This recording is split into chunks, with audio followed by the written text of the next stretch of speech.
10వ వచనం నుండి 11వ వచనం వరకు చదువుతున్నాను. యేసు ఇప్పుడు పట్టిన చేపల్లో కొన్ని తీసుకుని రండని వారితో చెప్పగా సీమోను పేతురు దోణి ఎక్కి వలను దరికి లాగింది. అది 153 గొప్ప చేపలతో నిండి నేను ప్రార్థన చేసుకున్నాం. మహాపరిశుద్ధుడవును నిరంతర మహిమాన్వితుడైన మా తండ్రి, నీకు వందనాలు, స్తోత్రములు. నీ వాక్యాన్ని నీ ధ్యానించగోరుచున్నాం. మాతో మాట్లాడండి. ఆత్మ సంఘములతో చెప్తున్న మాట చెవి గలవాడు వినుగాక అన్నావు. నీ వినే చెవి నాయనా ప్రతి వారికి అనుగ్రహించావు కనుక ఈ వాక్యమును వినడానికి ఎవరు యోగ్యులో వారు ప్రభా ఈ వాక్యము ద్వారా హెచ్చరింపబడి సాగిపోనట్లు దీవించుమని జీవవాక్యాన్ని అందించి యేసునామమున వేడుకొనుచున్నాం తండ్రి. ఆమేన్. దేవుని పిల్లలారా, ఆయన సాన్నిధ్యములైన విశ్వాసులారా, క్రీస్తు ప్రభు యొక్క ఆశీర్వాదము దీవెన దేవుడు మనందరికీ అనుగ్రహించును గాక. ఆమేన్. దేవరాజ్య విషయములు దీనమతిని వరుసగా నేర్చుకొనువారు వాటి వశము దానములు వారి వశమౌన గనగలుగు సుఖము భువియందు శుభము. దేవరాజ్య విషయములు దీనమతిని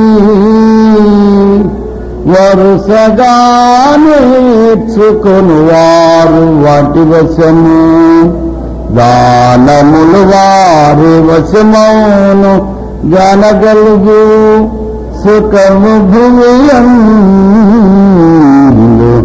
శుభము. ఇలాక సహోదరులు వైరన్ డి మనోహరం గారు ఆవగింజ విశ్వాసాన్ని గురించి చక్కని కథ చెప్పారు. మన తండ్రి గారు ఓ పద్యం రాశారు, అది కూడా జ్ఞాపకం చేస్తాను. ఆవగింజంత విశ్వాసమ మరి ఉన్నా, ఆవగింజంత విశ్వాసమ మరి ఉన్నా, కొండ కదలి సముద్రాన కూలిపడును.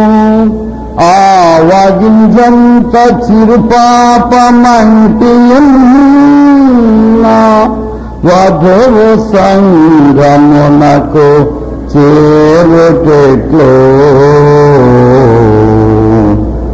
ఆవగింజంత విశ్వాసం ఉంటే కొండ వెళ్లి సముద్రంలో కూలిపడుతుంది. ఆవగింజంత చిన్న పాపమున్నా వరువు సంఘానికి చేరరు అని మన తండ్రి గారు చెప్పారు. ఈ కాకాని స్వర్ణోత్సవాల సందర్భంలో ఒక ప్రసంగం చేయాలని కోరిక నాకుండి నేను మధ్యాహ్న కాలంలో సెలవరాలయ్య గారితో మాట్లాడినప్పుడు వాక్యం చెప్పాడు మా నారాయణ. కనుక కొద్ది సమయం మన వాక్యంలో నుండి కొన్ని సంగతులు జ్ఞాపకం చేసుకుందాం. పునరుత్థానాన్ని గురించి చక్కని సంగతులు ఇప్పటి వరకు మనోహరం అయ్యగారు చెప్పారు.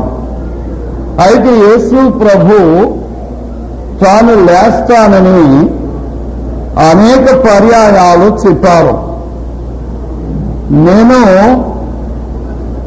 నన్ను పట్టుకుంటారు, సిలువేస్తారు, చంపుతారు, అయినప్పటికీ 3వ దినాన్ని నేను లేస్తాను అని మత్తయి సువార్త 20వ అధ్యాయంలో 18వ వచనం చూస్తే ప్రభు చెప్పిన మాట అక్కడ కనబడుతూ ఉంది. మత్తయి సువార్త 20వ అధ్యాయము 18వ వచనం చదువుకున్నాం.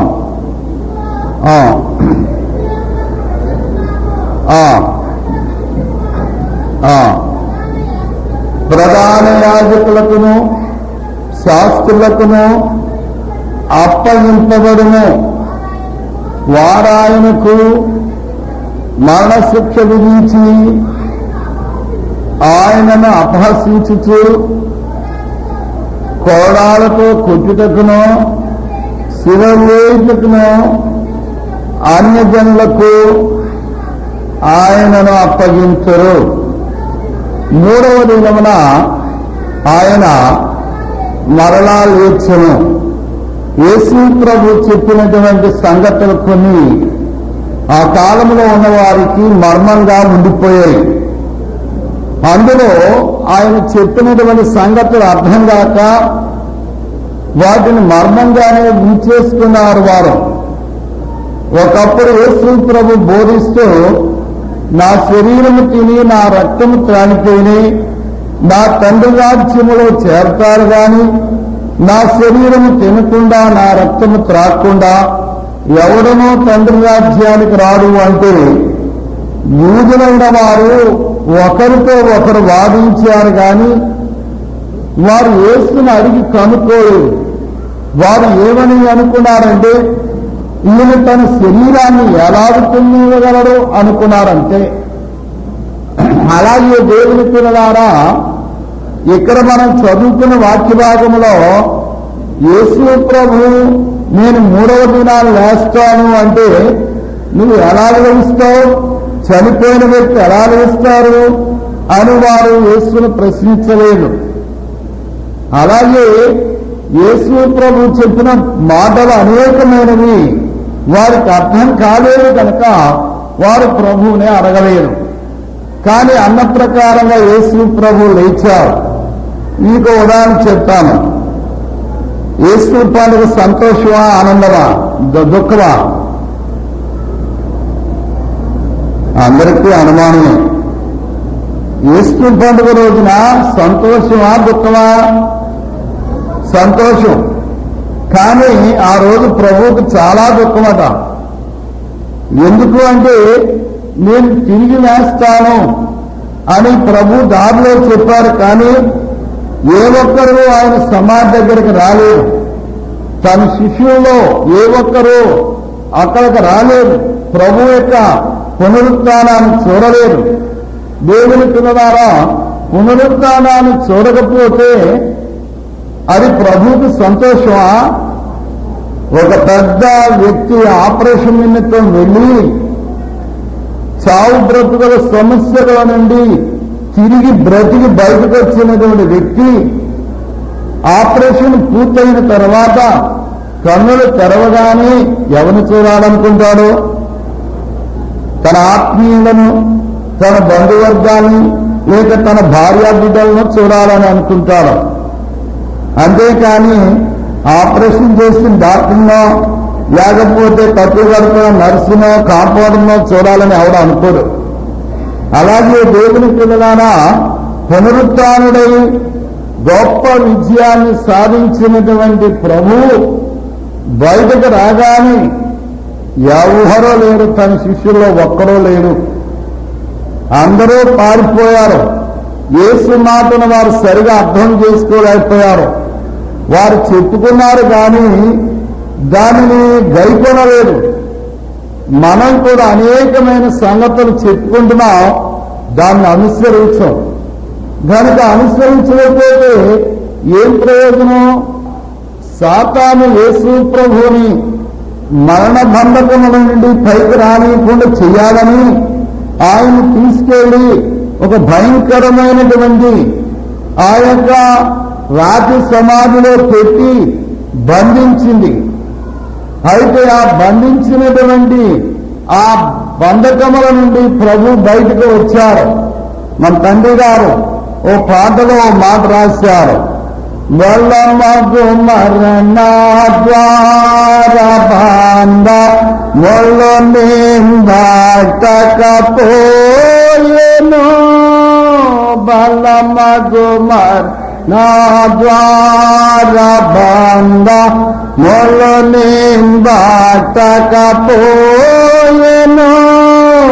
వెలుతురులేని సమాధి గోమ వెలుతురులేని సమాధి గోమ మొలని నాపకపోయిను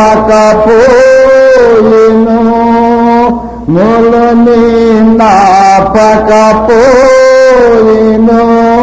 ఎల్లువాయేను కావలియమోద్రాయో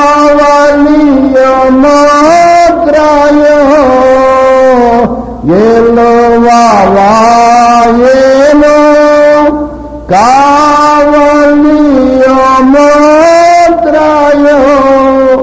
విజయ విజయ విజయ విజయ విజయ. దేవుని పిల్లలారా, ఏ శక్తి యేసును బంధించలేదని ఎరిగి యేసు దగ్గర కాపలా పెట్టినటువంటి కావలవారు గాని, రాతి మీద వేసిన ముద్ర గాని, లేకపోతే ఆ యొక్క భయంకరమైనటువంటి ఆ రాయి గాని యేసును ఆపలేకపోయింది కనుక మరణ ద్వార బంధాలను పెంచుకొని బయటకు వచ్చారు. ఆయన బయటకు రాగానే శిష్యులు ఎవ్వరూ లేకపోవడం యేసుకు విచారకరం. యేసుకున్నటువంటి విచారాలు చాలా ఉన్నాయి. యేసు చాలా విచారించాడు. చనిపోయిన యేసు బయటకు వస్తే బ్రతుకున్న వారు చచ్చిన వారి వలె పడ్డారని ఉంది. వారు పునరుత్థాన శక్తిని చూడలేకపోయారు. లోకంలో ఉన్న అన్ని శక్తుల కంటే పునరుత్థాన శక్తి గొప్పది. అందుకే అయ్యగారు ఒక ప్రార్థన నేర్పారు. ఈ దినపు పునరుత్థాన శక్తి చేత నన్ను నింపుము నాయనా అని ప్రార్థించుకోండి అన్నారు. ఏ దినానికి కావలసిన పునరుత్థాన శక్తి ఆ రోజున మనకు దొరుకుతుంది. కనుక పునరుత్థాన శక్తి చేతే ప్రభు తలుపులు వేయబడినప్పుడు లోపలికి వెళ్ళారు. పునరుత్థాన శక్తి చేత వల పిగిలిపోకుండా చేయగలిగారు. పునరుత్థాన శక్తి చేత వారి యొక్క కన్నులు తెరిచారు. పునరుత్థాన శక్తి చేత యేసు ప్రభు వారితో అనేకమైన సంగతులు చెప్పి వారిలో ఉన్న భయాన్ని పోగొట్టారు. దేవుని పిల్లలారా, పునరుత్థాన శక్తి అన్ని శక్తుల కంటే గొప్పది. అయితే ఇవాళ మనం చదువుకున్న వాక్య భాగం చాలా ఉన్నతమైనది. యేసు ప్రభుని విడిచిపోయి 7 సముద్రం మీదకి వెళ్ళారు. ఏం పట్టుకోవడానికి? చేపలు పట్టడానికి. మీకు కథ చిన్నప్పుడు కదా జ్ఞాపకం వచ్చి ఉంటుంది. ఓ రాజుగారికి 7 కొడుకులు, 7 ఏటకెళ్లారు. 7 చేపలు తెచ్చారు. ఆ రాజుగారికి 7 కొడుకులు ఉండి 7 చేపలు తెచ్చారు. ఈ రాజుగారికి 7 కొడుకులే, కానీ ఒక్క చేప పట్టుకోకుండా వండుకొస్తున్నారు. యేసురాజు గారి దగ్గర ఉన్న ఈ 7 కొడుకులనే శిష్యులు ఒక్క చేప పట్టలేదు కనుక యేసు ప్రభు వారిని చూచి జాలిపడ్డారు. న్యాయతగా నన్ను వదిలిపోతారా మీరు అని ప్రభు కానీ ఆ ఒడ్డును నిలబడి తన శక్తితో ఆ పడవనకు ముంచితే వాళ్ళు ఎవరో దొరకరు. మేము గల్లేని సముద్రం ఒడ్డుకి వెళ్ళినప్పుడు చాలా అలలు వస్తాయి. దాంట్లో మేము దానిలో ప్రయాణం చేస్తూ ఉన్నాం. మరి మన మిషన్లో ఉన్నటువంటి అధికారులైన శరవాజయ్య గారు, జానయ్య గారు, జేమ్సయ్య గారు, మేమందరం కలిసి మొత్తం 80 మంది ఉన్నాం ఒక బోటు మీద. ఆ సముద్రంలోకి వెళ్ళినప్పుడు ఆ అలలు ఎంత భయంకరంగా వస్తాయంటే చాలా భయంకరంగా ఉంటుంది. అయితే ఆ అలలో ఉన్నటువంటి ఆ యొక్క గల్లే సముద్రం చుట్టూ కొండలు ఉండడం వల్ల ఆ సముద్రంలో ఎక్కువగా ఆటుపోతూ వస్తూ ఉంటుంది. అందువల్ల దానిలో తరచూ తుఫాన్లు ఏర్పడుతూ ఉంటాయి. యేసు ప్రభు వెళ్ళినప్పుడు ఆయన ఆ గల్లీం సముద్రం మీదే నడిచారు.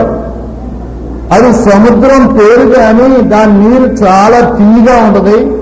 ఆ గలిలయ సముద్రం నీరు నజరేతు పట్టణానికి సరఫరా చేయబడుతుంది గనుక ఆ గలిలయలో ప్రభు నడిచి వెళ్ళినటువంటి ఆ సముద్రాన్ని చూసినప్పుడు చాలా ఆశ్చర్యం కలుగుతుంది. దానిలో ప్రతిరోజు కూడా చేపలు పడుతూనే ఉంటారు. ఒకప్పుడు మామూలు దోణుల మీద చేపలు పెట్టారు, ఇప్పుడు మరపడవలు మరి లాంచీ స్టీమర్లు మొదలైన వేసుకెళ్లి చేపలు పట్టుకొస్తూ ఉంటారు. అనేక రకములైన చేపలు ఆ సముద్రంలో ఉంటాయి. యేసు ప్రభుని విడిచి వెళ్లి వీళ్ళు చేపలు పడదామని వెళ్లారు. వారిలో 7 కనబడుతున్నారు. మీరు చదివితే అక్కడ శిష్యులు 7 కనబడ్డారు. ఆ 7 కూడా యేసుని వదిలి వెళ్ళిపోయారు. దేవుని పిల్లలారా ఎందుకు వెళ్ళారు అనే మాటను గురించి చెప్పుకొచ్చారు అయ్యగారు. వారు పగలో లోకంలోకి వెళ్తే పట్టుకొని చంపేస్తారు. అందుచేత వారి యొక్క కడుపుకున్న ఆకలి యేసు ప్రభు కూడా ఉన్నప్పుడు ఏ రోజు పస్తు ఉండలేరు. వాళ్ళు ఆకలితో అలమటించలేదు. వారికి సమృద్ధమైనటువంటి భోజనం పెట్టాడు యేసు ప్రభు. ఇప్పుడు ఆయన ఈ లోకములో లేదు, దూరంగా వెళ్ళిపోయారని అవిశ్వాసం వారికి ఉంది, చనిపోయారు అని. గనుక వాళ్ళు చేపలు పట్టడానికి పోయారు. గనుక ఆ చేపలను అనుకునేట వీళ్ళకి అప్పగించిన పని మానేసి మనల్ని పట్టుకోవడానికి వచ్చారేంటని ఈయన వేసే వలల్లో పడకుండా దూరంగా వెళ్ళి ఎక్కిరించినట్టు చూస్తూనే అన్నమాట. ఒక్క చేపలు పిల్ల కూడా పడలేదు. వీళ్ళు చాలా మహాజ్ఞానం కలిగినటువంటి జాలరులు. అనేక పర్యాయాలు చేపలు పెట్టారు, కానీ ఈ రోజు వారికి ఒక్క చేప కూడా పడలేదు. వాళ్ళ ముఖాలు వికారం అయిపోయి దిగులుతో ఒడ్డుకొస్తున్నారు. వారిలో 2 విచారాలున్నాయి. ఒకటి, తాము నమ్ముకున్న గురువు పోయాడు. రెండవది, తాము పాతగా ఉన్నటువంటి వృత్తి పోయింది. ఇప్పుడు చేపలో పట్టలేకపోతున్నారు, నమ్ముకున్న గురువు లేరు. కనుక వీళ్ళకి ఏమొచ్చిందంటే అయ్యో మనం మీకు ఎందుకు పనికిరాం అనే విచారంతో దిగులతో ఒడ్డుకొస్తున్నటువంటి వారితో ప్రభు పలకరించి మాట్లాడుతున్నారు. దేవుని పిల్లలారా, దేవుని నమ్మిన వారు ఎన్నడూ విచారంగా ఉండకూడదు. విచారంగా ఉంటే దేవుడు ఊరుకోలేడు. చూస్తూను కష్టం వచ్చినా, శ్రమ వచ్చినా, బాధ వచ్చినా, ఏమొచ్చినా ఎప్పుడూ కూడా విచారంగా దేవుని పిల్లలు ఉండకూడదు. అందుకే వారి మీద జాలిపడి వచ్చి వారితో ఏమన్నారంటే ఆయన, మీ దగ్గర ఏమైనా భోజనానికి ఉన్నాయేంటి అని అడిగారు. మీ దగ్గర ఏమైనా తినడానికి భోజనానికి ఏమైనా ఉన్నాయా? అంత పొద్దుటే భోజనం అడుగుతున్నాడేంటి ఈయన? ఏమండి, ఎప్పుడైనా భోజనం ఎప్పుడు చేస్తారు? మధ్యాహ్నమో రాత్రో చేస్తారు. ఇంకా చీకటిగా ఉండగానే ఏం కావాలంటున్నాడు ఈయన? భోజనం కావాలంటున్నాడు. భోజనం ఎలా దొరుకుతుంది? అయితే వీరు మా దగ్గర ఏమీ లేవన్నారు. ఉంటే కదా. ఆ మాట దగ్గర ప్రభు అడగడంలో అర్థం ఏంటంటే మాకు వేరుగా ఉండి మీరు ఏమీ చేయలేరు. కనుక యేసు ప్రభు వెళ్ళి ఆ ఒడ్డును నిలబడి కనబడి వారితో మాట్లాడకపోతే నేనంటాను వారిలో ఉన్న విచారం అలాగే గూడు కట్టుకుని ఉంటుంది. ఎవరైనా విచారంగా ఉన్నప్పుడు ప్రక్కకి వెళ్ళి మొదలెడతాం, ఏమో అంత బాధగా ఉన్నాయండి అని మొదలెడతాం. ఏంటి అలా ఉందండి, మీ ముఖం వికారంగా ఉందండి అని మొదలెట్టి నెమ్మదిగా ఆమెలోని విచారాన్ని తీసేయడానికి ప్రయత్నిస్తాం. యేసు ప్రభు ఒడ్డున నిలబడి వారితో మాట్లాడుతున్నారు. సముద్రంలోకి వెళ్ళి చేపలు పట్టాలనుకున్న వారు చేపలు లేవు, సరే కదా, ఖాళీ గోవులతో వచ్చారు. యేసు లేకుండా నీవు ఏం చెయ్యాలనుకున్నా అది నీ బ్రతుకులో సున్నే. లోకంలో ఎన్నన్నా నువ్వు సంపాదించు, యేసు లేకపోతే సున్నా. ఇదివరకు పాట ఉండేది, మన్నులు మాణిక్యములో నా మేడ మీదలో ఏనున్నా మధ్యలో యేసు లేకున్నా ఏదిగోన్నా అది సున్నా మధ్యలో యేసు ఏదిగోన్నా అది అబ్బా మనుల మాణిక్యాలున్నా ఏమున్నా యేసు లేకపోతే సున్నా. యేసు లేకపోతే వీడు దోణిలో ఏముంది? ఏమీ లేదు, ఖాళీ సున్నా తప్ప. ఆ ధోని ఖాళీ ధోని, ఖాళీ వలలో ఖాళీ మనుషులు ఖాళీగా వస్తున్నారు. యేసు ప్రభు దరి నుండి మాట్లాడారు. నేనంటాను దరి నుండి మాట్లాడారు, లోపల కిందకి వెళ్ళలేదు. తిన్నగా ఆ ధోనిలోకి వెళ్ళిపోయి మాట్లాడొచ్చు కదా. దరి నుండి ఎందుకు మాట్లాడారు? వాళ్ళు ధోని దగ్గరికి వెళ్ళి లోపలికి వెళ్ళిపోయి తినడానికి ఏమైనా ఉన్నాయా అంటే అమాంతంగా ధోని మీద ముందుకే చచ్చిపోతున్నారు. ఎందుకంటే వాళ్ళలో ఒక భయంకరమైనటువంటి భయం ఉంది గనుక ప్రభు ఒడ్డు నుండి నెమ్మదిగా ప్రత్యక్షం అవుతున్నాడు. చాలా మంది దేవుని దగ్గరికి వస్తారు. దేవుడు నెమ్మదిగా వారితో మాట్లాడి వారికి ప్రత్యక్షం అవుతూ ఉంటారు. వారితో మాట్లాడినప్పుడు ఆయన మొట్టమొదట వాడిన పదం ఏంటంటే, భోజనమునకు నీ యొద్దేమైనా ఉన్నదా? పిల్లలారా అని పిలిచారు. నేనంటాను పిల్లలాళ్ళు, మనమైతే ఏమంటాం? దుస్తులారా అంటామేమో.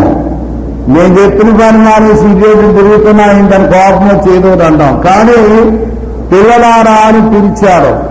దేవుని పిల్లలారా, దేవుడు ఎప్పుడూ కూడా తన పిల్లలను ఎంత ప్రేమగా పిలుస్తున్నారో, పిల్లలారా భోజనమునకు నీ యొద్దేమైనా ఉన్నదా? ఏలేదయ్యా అన్నారు. అయితే ధోని కుడి పక్కన వలవేయమన్నారు.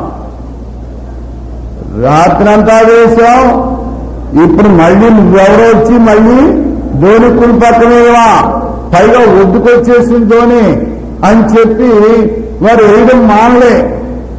ఎవరో పెద్ద ఆయన వచ్చారు, అక్కడ ఉన్నాడు గనుక ధోనికి కుడి ప్రక్కన వల వేయమన్నాడు. ఫోన్లే వేద్దాం. ఉదయాన్ని చాలా మంది వస్తారు. అయితే ఒక మాట ఇక్కడ ఉంది, సూర్యోదయం అగుచుండగా యేసు దరిని నిలిచెను అనే మాట ఉంది. సూర్యోదయం అవుతుండగా యేసు దరిని నిలిచెను. సూర్య అస్తమవుతున్నప్పుడు ఎమ్మాయి శిష్యులు కూడా వెళ్లి వారిలో ఉన్న దిగులు తొలగించారు. ఇప్పుడు సూర్యోదయం అవుతున్నప్పుడు వీరిలో ఉన్నటువంటి ఆ వేదన, చింత సమస్తము తీసివేయడానికి మీ దగ్గర భోజనానికి ఏమైనా ఉన్నదా అని అడిగి వారిలో ఉన్నటువంటి వేదన తొలగిస్తున్నారు. ఇక్కడ ఒక మర్మం ఉంది. లోకమంతా చీకట్లో ఉంది, సూర్యుడు వచ్చి ఆ చీకటిని తొలగిస్తున్నాడు. శిష్యులైన వేళలో భయంకరమైనటువంటి దిగులు, విచారం అనే చీకటి ఉంది. ఈ చీకటి తొలగించడానికి యేసు ప్రభు వచ్చి ఆ చీకట్లో ఉన్నటువంటి వారి చీకటంతా తొలగించి వారిలో ధైర్యాన్ని కలిగిస్తున్నారు. ధోనికి కుడి ప్రక్కన వల వేయండి అన్నారు. ఈ కుడి ప్రక్కన వల వేయడం ఎక్కువగా మనం గల్లీలో చూస్తాం. కుడి ప్రక్కన వల వేస్తేనే చేపలు పడతాయి అక్కడ. గనుక ధోనికి కుడి ప్రక్కన వల వేయగానే విస్తారమైన చేపలు పడ్డాయి. నేనంటాను ఇంతవరకు చేపలు ఎక్కడున్నాయి? సముద్రంలోనే ఉన్నాయి. వాళ్ళు కుడి ప్రక్కన ఇస్తే ఎడం ప్రక్క వచ్చే, ఎడం ప్రక్కన ఇస్తే కుడి ప్రక్క వచ్చే, ముందేస్తే వెనక్కి వచ్చే, వెనక్కి వస్తే ముందుకు, అంటే వీళ్ళు కూడా దొరుకుతున్నాయి అన్నమాట. యేసు ప్రభుని విడిచిపెడుతూ ఉంటే, విడిచిపెట్టి మనం ప్రయాణం చేస్తే మన బ్రతుకులో కూడా లోకములో ఉన్నవి ఇలాగే ఆడుకుంటూ ఉంటాయి. యేసయ్య ధోని కుడి ప్రక్కన వల వేయండి అనే మాట అనగానే ఎవరు విన్నారు? మనుషులేం లేదా? ఉన్నారు, ముందు మనుషులు ఉన్నారు, దాని కింద చేపలు ఉన్నాయి. ఎక్కడి నుండో పని కట్టుకుని వచ్చేసాడు చేపలన్నీ బిలబిలబిలబిలమంటూ నిలబడ్డాయి. దోణి వలయిలు మొదలెట్టారు వీళ్ళు. దేవుని పిల్లలారా, చేపలు మానవుని మాటలు ఉంటాయా? సెయింట్ ఆంటోనీ అనే ఆయన ఒకసారి ఒక గ్రామానికి వెళ్ళాట బాగు చేయడానికి వెళ్తే ఆ ఊరి వారు ఎవరూ వెళ్ళలేరు. అదో సముద్రం ఒడ్డున ఉంది. ప్రార్థన చేశాడు, ప్రభువా వీళ్ళెవరూ వాక్యం వినలేదు, ఏం చేయను అన్నారు. నీ దగ్గరకు చేపలు వస్తే వాటితో మాట్లాడు, వాటికి బాగు చేయన్నారని. ఆ ఒడ్డుకెళ్ళి ప్రార్థన చేస్తూ ఉన్నారు. ఆ ఊరి వారు పిచ్చేరు కాబోదు ఆ సముద్రం దగ్గర నిలబడి ప్రార్థన చేస్తాడేంటి అనుకున్నారు. ఈయన ప్రార్థన ముగించేటప్పటికి పెద్ద పెద్ద మత్స్యాలు, చిన్న చిన్న మత్స్యాలు అన్ని కూడా సముద్ర పొట్టున లైన్గా నిలబడి ఉన్నాయి. ఈయన మొదలెట్టాడు, ఓ చేపలారా, మాకంటే మీరు చాలా గొప్పవాళ్ళు. ఎందుకంటే జలప్రళయం అప్పుడు అందరూ వచ్చారు, కానీ మీరు మాత్రం చావలేదు. మనుషుల కంటే మీరు గొప్పవాడంటే అవి అంతా తలకాయలు పైకెత్తి వెళ్ళేవాని మళ్ళీ మునిగిండ్రియట. మళ్ళా మొదలెట్టారట, ఓ చేపలారా, మీరు మాకంటే గొప్పవాళ్ళు. ఎందుకంటే దేవుని మాట వినకుండా పోతున్నటువంటి ప్రవక్తను పనిగట్టుకుని ఏ ప్రదేశానికి చేరాలో అక్కడ చేర్చారు. యోనాను నినివే చేర్చారు. గనుక మాకంటే మీరు చాలా గొప్పవాళ్ళంటే అవునానని పైకి ఎగిరిపడ్డాయంట. మళ్ళా మొదలెట్టారు, ఓ చేపలారా, మీరు మాకంటే గొప్పవాళ్ళు. ఎందుకంటే మా దేవుడికి మీరు డబ్బు కట్టుకోలేకపోతే మీరే పన్ను కట్టారు రోకట్టుకొచ్చి. గనుక దేనారము పన్ను కట్టారు, కనుక షెకెలు పన్ను కట్టారు, కనుక మీరు మాకంటే గొప్పవాళ్ళు అంటే ఆ చేపలన్నీ గిరగిరా తిరిగాయంట. ఓహో బాగానే ఉంది, 4వ బాగు చేస్తాను, మాకంటే మీరు చాలా గొప్పవాళ్ళు. ఎందుకంటే యేసు ప్రభు చనిపోయి వేసిన తర్వాత మమ్మల్ని ఎవరినే తినలేదు, మిమ్మల్నే తిన్నాడు కాల్చిన చేప ముక్కని. కనుక మీరు మాకంటే గొప్పవాళ్ళు అంటే అవన్నీ మీద తలలు ఊపుకుంటా గంతులు వేసుకుంటా ఆనందంతో లోపలికి వెళ్ళిపోయాడు. ఆ దగ్గరున్న ఊరోళ్ళందరూ అవి బాబు వీళ్ళు నిజంగా భక్తులని అప్పుడు ఆయన తీసుకెళ్లి బాగు చేయించారు. దేవుని పిల్లలారా, మనిషి మాట వింటాయా? ఏమంటే ఒకసారి బైబిల్ మైండ్లో సన్నిధి వాణిలో ఒక చిత్రమైన సంగతి రాశారు. దేవదాసాయి గారట కోటిలింగాల దేవుడి దగ్గరికి వెళ్ళి అక్కడ మునిగి గంటల కొద్ది ఉండేవారట. అక్కడ ఉన్న కుర్రోళ్ళు పందాలు వేసుకునేవారట. ఒరే 10 నిమిషాలు లేపుతాడు, పావు గంటలో లేపుతాడు, అరగంటలో లేపుతాడని పందాలు వేసుకునేవాడు. ఆయన అందులో మునిగి ఆ చేపలన్నీ దగ్గరికి వస్తే బోధ చేశాక అప్పుడు లేచేవాడట పైకైన. ఒక అరగంటకో గంటకో లేచేవాడు. అప్పుడు వరకు ఏం చేసేవాడు ఆయన అక్కడ? ఆ మత్స్యాలన్నిటికీ బోధ చేసి వచ్చేవారు. దేవదాసాయి గారు అన్నారు, 3 ప్రార్థనా పరుల్ని మీరు ఇంటంత చూడకండి, నేను చెప్పింది విని నా దగ్గర ఉంటే మీకు పక్షుల భాష నేర్పుతారన్నారట. అలాగే అన్నారు పాపం ముందు, కానీ కొన్ని కారణాంతరాలు బట్టి వెనక్కి వెళ్ళిపోయారు. దేవుని పిల్లలారా, అన్ని రకముల భాష ఆయనకు వచ్చు. దేవుడు మాట్లాడుతున్నప్పుడు ఆ సముద్రంలో ఉన్న చేపలు విని ఆయన మాట లోబడి చేపలన్నీ దేవునికి కుడి ప్రక్కన వరుసగా ఉన్నాయట. వీళ్ళు వల ఎంతవరకు అంటది, అంతవరకు చేపలు పెద్ద చేపలు వచ్చి ఉన్నాయి, వల నిండా పడ్డాయి. దేవుని మాట శూన్యములో నుండి సృష్టి చేసింది. దేవుని మాట లోటును తీరుస్తుంది. దేవుని మాట సమృద్ధినిస్తుంది. నువ్వు దేవుని మాటకు లోబడు, ఆయన నీతో చెప్పినది చేయుడి అనే బైబిల్ ఇచ్చిన సిద్ధాంతాన్ని కలిగిన వారులారా, దేవుడు చెప్పిన మాట నువ్వు చేసినప్పుడు అది ఏ కార్యమైనా తప్పకుండా జరుగుతుంది. గనుక చేపలు పట్టారు, విస్తారమైన చేపలు పట్టారు. దేవుని సంఘమా, విశ్వాసులారా, పట్టిన చేపలు పట్టుకుని ఒడ్డుకొస్తున్నారు. అయితే అంత క్రితమే చేపలు పట్టాలని భోజనం పెట్టాలని సిద్ధపరిచాడు. మీకు ఒక మాట చెప్తాను, దేవుడు మానవుడు ఆకలిగా ఉండడం, తను నమ్మిన వారు ఆకలిగా ఉండడం ఆయనకి ఇష్టం ఉండదు.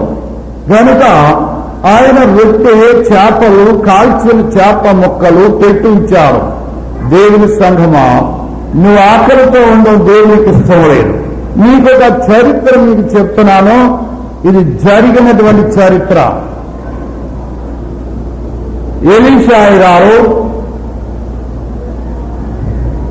ఈ యొక్క నలుగురు అధికారులు ఒక అధికారిగా ఉండి ఇక్కడ స్వస్థత కార్యక్రమాలు చేసేవారు. ఆ రోజు చాలా ఇబ్బంది కలిగిన రోజులు, చాలా కరువు కటకటలాడే రోజులు. ఆ రోజుల్లో ఒక పూట భోజనం ఉంటే 2 పూటల భోజనం ఉండేది కాదు. చాలా హీనమైన పరిస్థితి నుండి మేము అప్పుడు ఇంకా పుట్టలేదు, మా అన్న మా అక్క ఇద్దరాళ్ళలో కూర్చున్నారు. చాలా